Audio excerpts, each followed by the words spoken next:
Farosat maktabda o'qitilmaydi. Biror bir kitobda o'qitilmaydi bu farosat. Madrasada ham farosat darsi yo'q.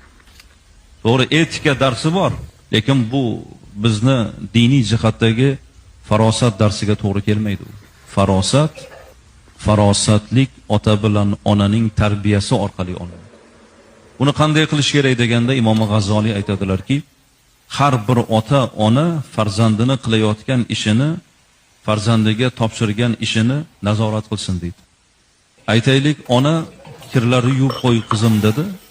Shu kirni yuvishi, kirni yoyishi qarasin.